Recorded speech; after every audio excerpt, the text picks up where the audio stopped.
Before Westinghouse built the world's first commercial nuclear power plant constructed solely for peacetime use, the company had already developed the technology that made possible the nuclear navy. Back in those days, it seemed a logical step to scale up the technology that powered the Nautilus submarine and later ships to power entire cities, and thus the commercial nuclear energy industry was born. Well, today Westinghouse is thinking small again, working to develop a new generation of small modular reactors. Danny Roderick back with us, the president and CEO of Westinghouse. So tell me about this. Where's this demand come from? What's the opportunity for smaller reactors? Well, you know, Bill, I think what's happened over time is that we've not seen the rapid growth in the electric markets in the United States and in parts of the world that was originally expected if you look back maybe 5 or 10 years ago. What we're seeing is more incremental growth or displacement of older generation that's there. And what the small modular reactor does is actually makes a much less upfront capital investment to solve incremental steps of electric need changes versus to come in and build a major baseload generation source. So comparison in size, these AP1000 you're putting in China and Georgia and South Carolina, how do they compare in terms of output from one of these SMRs? So they're about 1,100 megawatts, which would be about enough for about 2.5 million people's homes and jobs to support the entire each one Pittsburgh of them. region from one of those, basically, right? Yeah. So you have that, and then a small modular reactor is more in the 300 megawatt size, and so you can kind of scale that back and say, if you're trying to build generation for something in the neighborhood of 300,000 or 400,000 people, a small modular reactor makes a very nice incremental step to replace that. If you also don't have a mature grid like we see in parts of the world, then having a big reactor means you have to have so many other sources to back it up.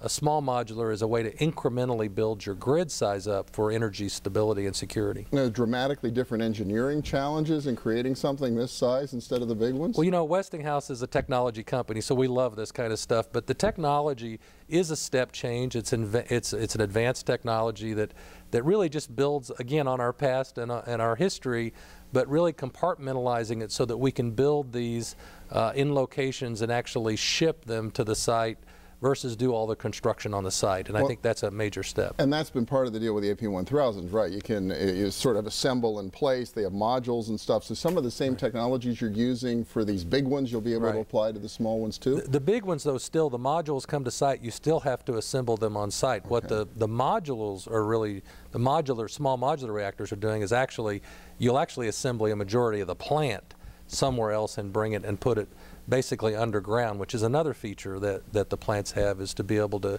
put them and make them less resistant to earthquakes and other things. Or more resistant. Even more protected. Yeah. Now, I know the federal government seems really interested in this, right? They're putting some money into this research and this deployment of these technologies? So the government's definitely interested from a couple standpoints. One is they'd like to get energy security on military bases and installations around this country, because you know, of all we've seen in our still in our world today, they want some added protection on the grid. So this is a plant you could bury on the site essentially, or have installed and power the entire installation. Right. Okay. Right. And so I think that, and then I think the other issue the government has is this is a good business for the United States to be able to get in on this early. There's a lot of competition from foreign-owned companies in all that we do, and we have to stay on that leading edge of technology to continue to grow the jobs. You know, we've grown over 5,000 jobs here in our company in the last 5 years during tough economic times. So the small modular reactors would actually be another opportunity for us to grow several thousands of jobs here in the United States and export those goods and services overseas. Now, the DOE said they pick 1 or 2 companies to do this. Babcock and Wilcox got the first nod from the federal government. Right. Westinghouse still in the You know, we're still in it, and it's not the only strategy with the government. We still have private companies that are interested in developing this technology with us.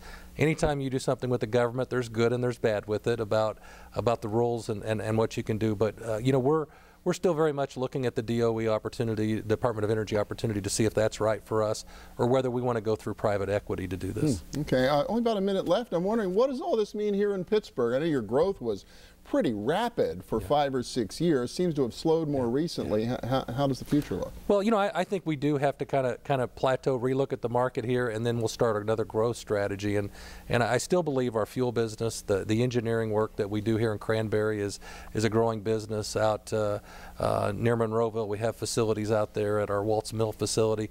So this is still a growth area for us, and we're very committed to the area, and our employees are very proud to be part of the greater Pittsburgh area in western Pennsylvania. And so, you know, I can still see pretty significant growth coming for us. You know, we need a little help from the financial market to kind of stabilize this industry growth for power. And the second thing is, I think we still need some firm policy in this country for energy security. Probably the other piece of this, though, because you've got dozens of openings right now on your website. I checked them out earlier today, but you've also got an older workforce, so there's a replacement issue no matter how many new jobs you create. Yeah, and this is absolutely why we never stop hiring. And sometimes when we have to adjust certain parts of the workforce, but the fact of the matter is there's really long-term careers still at Westinghouse. We've hired a lot of very young engineers out of Pitt and out of Penn State that are local to the community, and those jobs are going to be around a long time, and then we're going to continue to hire and grow. All right, Danny Roderick, President and CEO of Westinghouse. Thanks so much. Good. Appreciate it. And we'll be back in a minute with a little dollars and cents. Stay with us.